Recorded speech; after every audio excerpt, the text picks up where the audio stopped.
You saw the sirens slicing through the Washington twilight, painting the wet pavement in flashes of frantic red and white.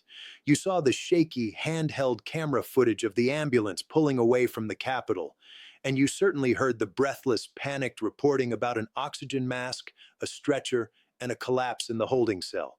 The world is currently fixated on that singular, terrifying image, a Titan fallen. The headlines are screaming in bold font about a heart attack and a medical emergency that has brought the machinery of justice to a screeching halt.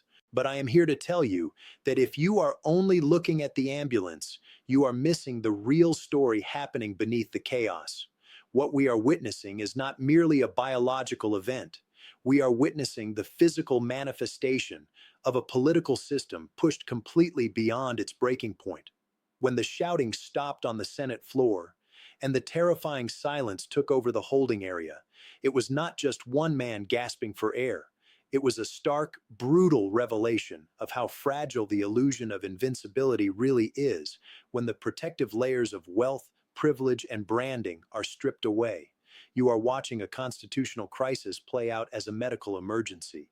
And while the media focuses on the heart monitor, we need to focus on the structural failure that brought us here. Let us be crystal clear about what officially transpired so we can fully understand the gravity of this moment. Minutes after what witnesses described as an explosive and vitriolic screaming match with Senator Ted Cruz on the Senate floor, the timeline of history fractured. This was not political theater. This was a visceral, primal confrontation. Donald Trump collapsed in the holding area shortly after storming away from Cruz. The reports indicate he was clutching his chest, his face drained of color, struggling to pull oxygen into his lungs before losing consciousness entirely. Paramedics rushed him out on a stretcher, an oxygen mask strapped to his face, and he was transported to the nearest federal medical facility where he is reportedly in critical condition. The doctors are suspecting a massive cardiac event, likely triggered by the extreme acute stress of the trial, the argument, and his recent imprisonment. The man who has spent a lifetime projecting an image of unassailable strength is now fighting for his life in an intensive care unit.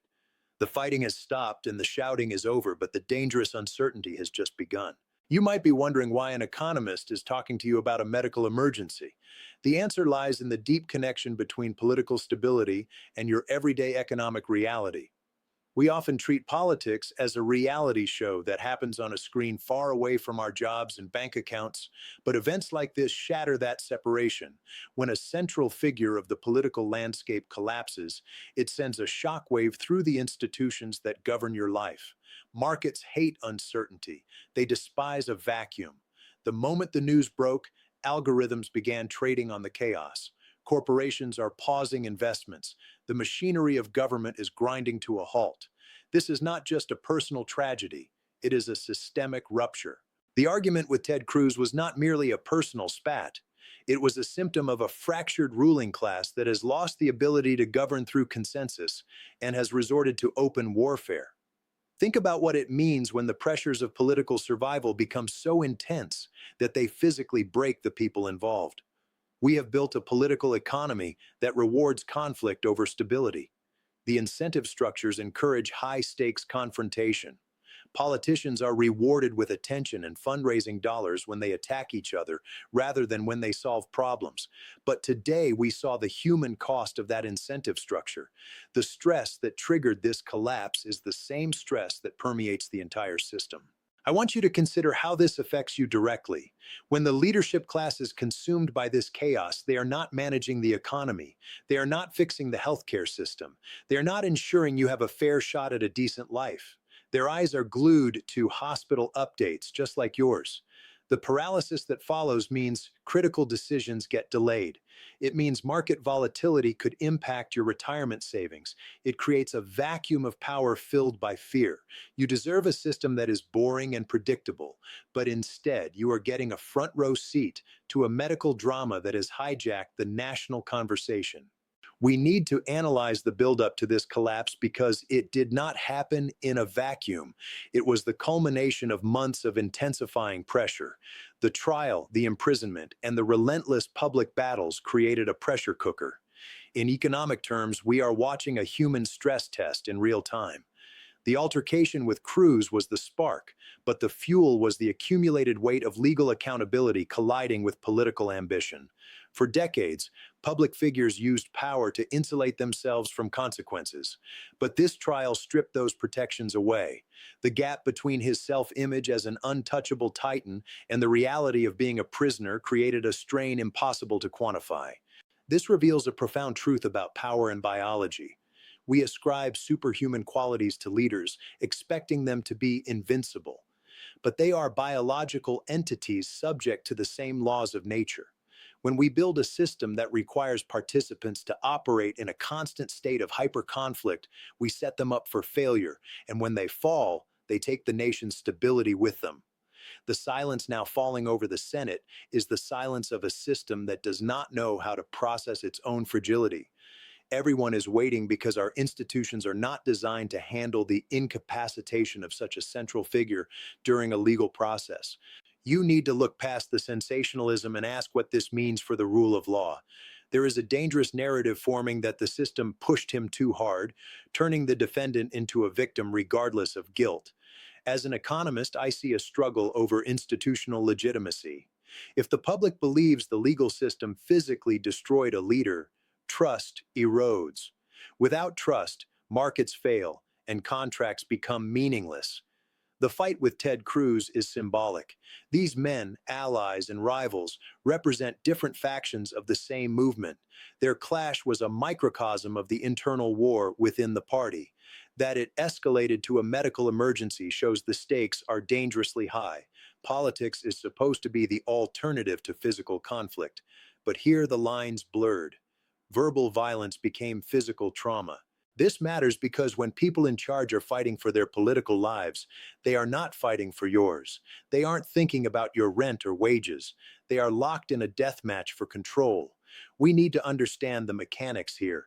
This is a story about limits. The limits of a man and a system. The ambulance is left, but the machinery that chewed him up is still running. What happened to Donald Trump is a failure of the brand he cultivated. The brand was invincibility. But biology doesn't care about brands. When you place a man in a cold holding cell, you remove the fuel that kept the engine running. The collision between the myth of the Superman and the reality of the human body was inevitable. Let's look at the catalyst, Ted Cruz. This was a clash between the past and future of a movement. Cruz represents the wing wanting to inherit the base without the baggage. Trump represents the refusal to let go. The argument was transactionally about who owns the donors and voters. They were fighting over the assets of a political corporation in bankruptcy. The stress of losing control likely spiked his blood pressure to lethal levels. The heart attack is a brutal metaphor for a movement attacking its own organs. Think about the stability of the country. We are in a fragile democracy where institutions hang by a thread. Capital hates a vacuum. If the opposition leader is removed, corporations betting on a certain regulatory environment must hedge their bets. The volatility will show up in higher prices and delayed hiring. The irony is palpable. The man who mocked the stamina of opponents is now in the hospital. But this is a warning. The politics of personal destruction eventually consumes the destroyer. We demand our leaders be performers, constantly fighting. No human is designed for that level of cortisol. Consider the holding cell where he collapsed. It is the great equalizer. His wealth couldn't buy comfort. His lawyers couldn't buy time. For a man who has lived his entire life in gold-plated towers, the stark reality of the penal system must have been a shock to the system. The friction between his expectation of being treated like a king and the reality of being a defendant created heat. The shouting match was the venting. The collapse was the structural failure. Why does this matter to you? Because while the country is fixated on the ICU, we aren't talking about your rent, inflation, or the student debt bubble. All the oxygen is sucked up by one man's heart. We are hostages to the drama of the elite. The distraction is the point. The system prioritizes the health of the powerful over the public. Critical condition implies we are on the precipice of a historical shift. If he doesn't recover, the power vacuum will be violent, politically. The fight with Cruz will look like a playground squabble compared to the coming war of succession. We must also look at the enablers. The allies who cheered him on and encouraged the behavior that led to this stress test are now giving somber interviews. They pushed him to the edge because it was profitable. Now they calculate the political capital they can gain from his martyrdom or recovery. You need to see through that cynicism. They are using a human tragedy to sell a narrative. However, there is a human element, a family gathering at a hospital. In our anger, we shouldn't forget that, or we become as dehumanizing as the system itself. But we wanted a verdict based on evidence, not biology. This outcome cheats us of closure. My job is to help you keep your eyes on the economic reality. A man synonymous with American excess has paid the price. A party built on anger sees that anger turn inward, and you are still waking up to an economy rigged against you. That is the story. The heart of the former president may be failing, but the heart of the economy has been failing the working class for decades, and no emergency team is rushing to save it. We have to follow the money. In American politics, capital and adrenaline are linked. The screaming match was a bid for market share in a shrinking attention economy. Trump was the most valuable asset in the media landscape, but every asset depreciates. Today was the violent correction of an overvalued stock. Cruz was attempting a hostile takeover while the CEO was being indicted. The stress that triggered the collapse was the friction of a monopoly falling apart in real time. I want you to think about the disparity in how the system treats stress based on tax brackets. If you have a heart attack from work stress, you worry about the ambulance bill and job security. That fear is a feature of our system, not a bug. But when a former president collapses, he gets world-class care on the taxpayer's dime.